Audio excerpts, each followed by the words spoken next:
Hello, everyone, and welcome to episode number 2 of Nucleus Shortcuts. I'm your host, Adam Dudley from the Nucleus marketing team. And our topic today is risk scoring and prioritization of vulnerabilities.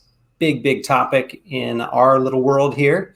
And our guest again is Dave from Nucleus. Dave is a solutions architect with us. He's an industry veteran. He is also a prolific writer in the field of security and vulnerability management.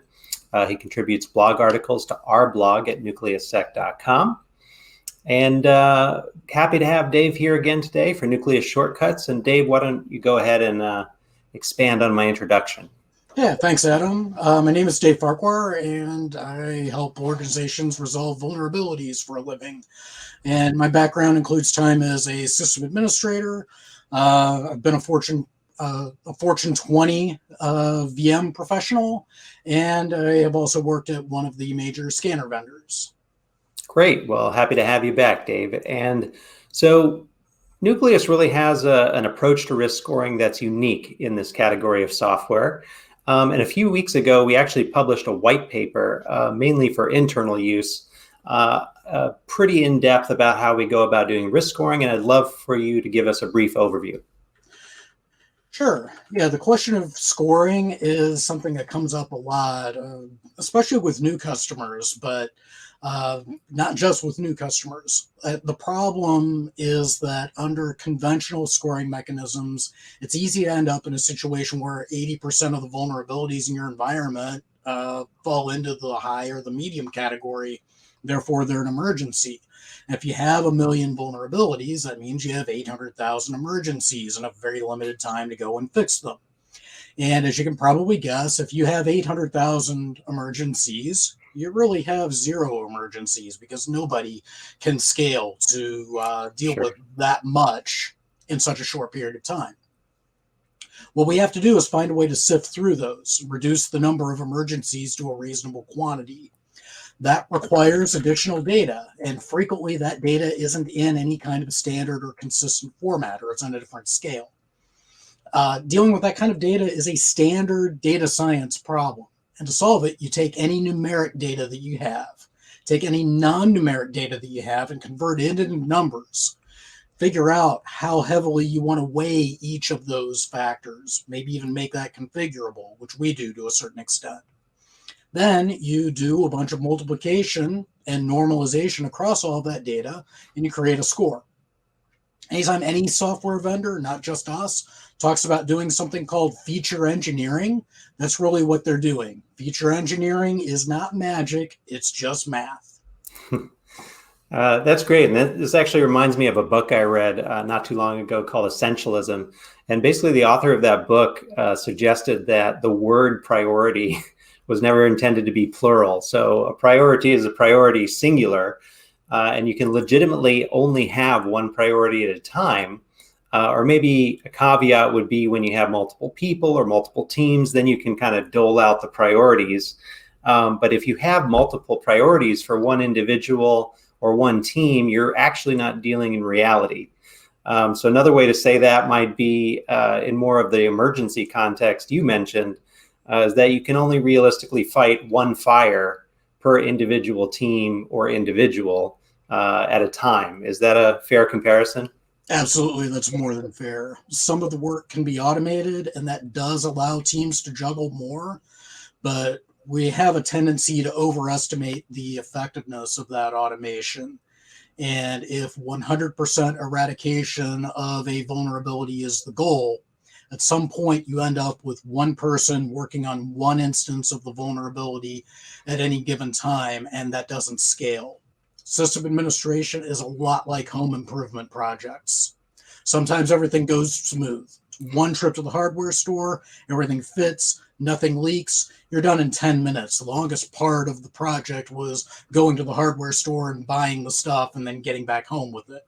Right. And then sometimes a project that was supposed to take an hour takes days or weeks because there were a whole bunch of other problems that you found once you ripped into the wall, and you didn't see those problems until you ripped into the wall, and you got to fix all of those first, and then you can get to that thing that was supposed to take 10 minutes.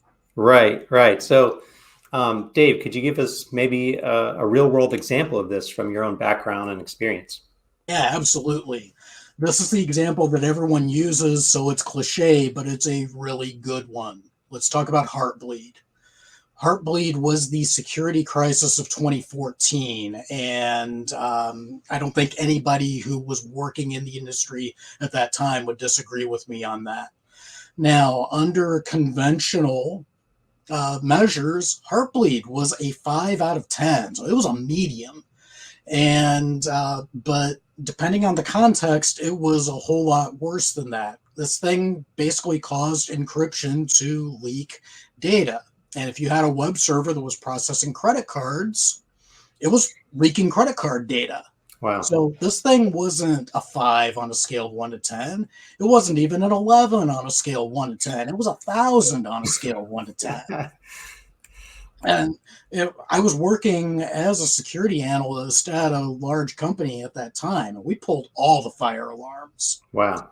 Now, a problem like Heartbleed can be quick and easy to fix. In the best case scenario, we were talking 30 seconds. Run one command, yum update, and boom, you're done, if everything goes well. But then you would have certain edge cases. Let's say you've got a system that talks to a vendor, and that system has to be able to talk to some end of life piece of software. Maybe some old Java app.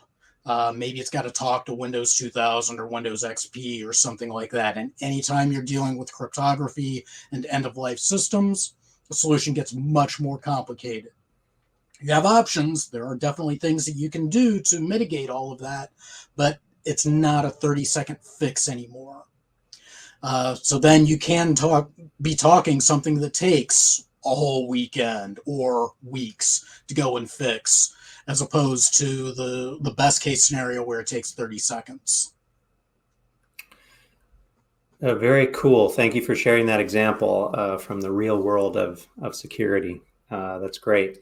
So we talked about we talked about risk scoring and prioritization and some of the challenges there. Why don't we take a quick look at Nucleus and see how Nucleus does risk scoring and prioritization?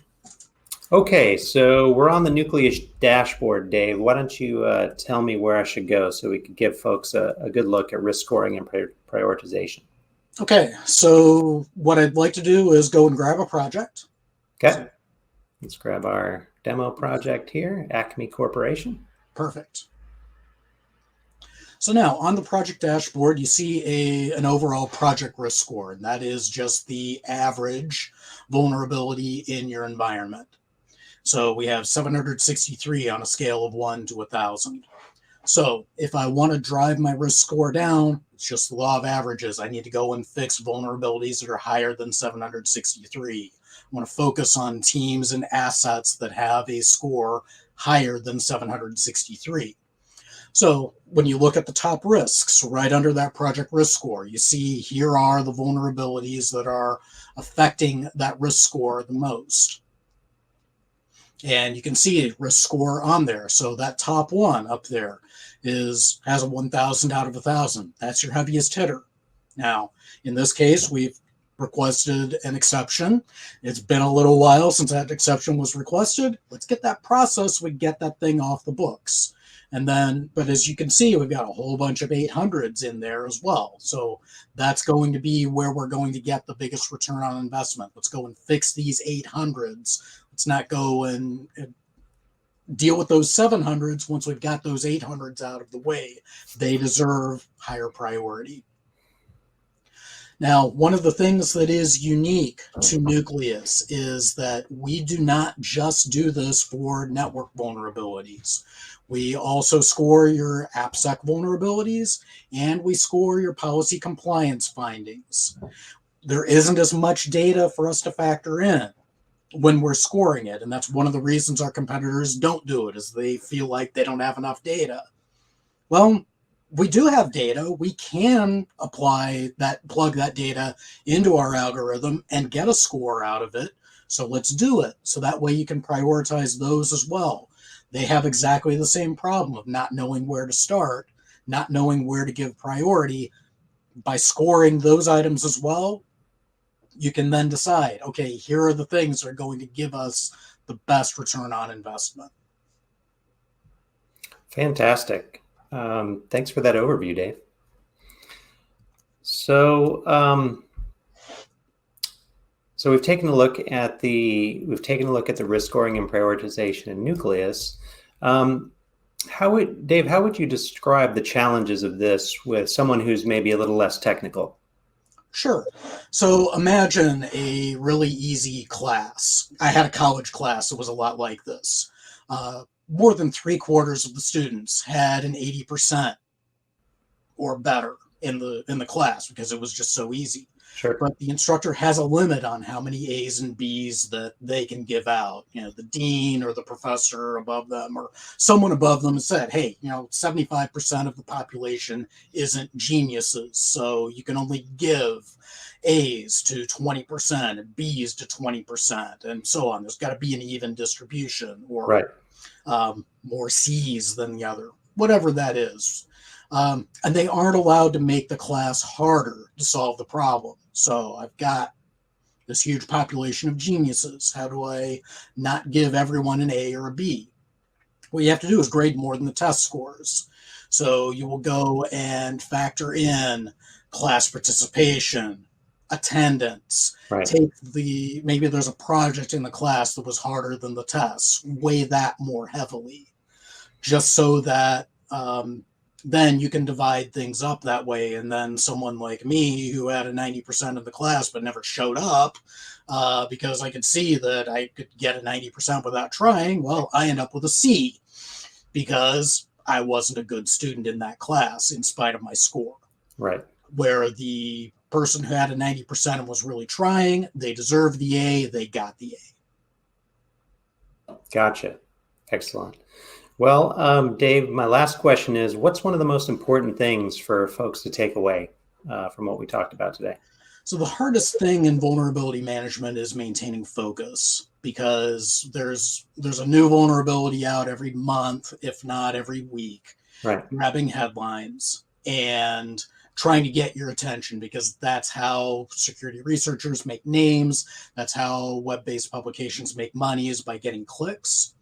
And so it is very easy to focus on the vulnerability of the week and never finish, because it takes more than a week to fix it. And next week there's some new emergency. So you're constantly chasing those, and you're maybe 25% done at best with any of those things. So you just end up with a pile of unfinished projects. And so you've got a big pile of tech debt that's never done. That's got to be very frustrating too. It's frustrating for everybody. Yeah. And so what Nucleus and their risk scoring allows you to do is rack and stack all those vulnerabilities, figure out where this month's emergency fits in with your overall stuff. You almost always have a bigger problem than whatever it is that somebody's trying to get your attention with this week. So you can stay focused on that thing that really deserves your attention and then move on to the next one. Fantastic. Well, Dave, I want to thank you very much for joining us again on Nucleus Shortcuts.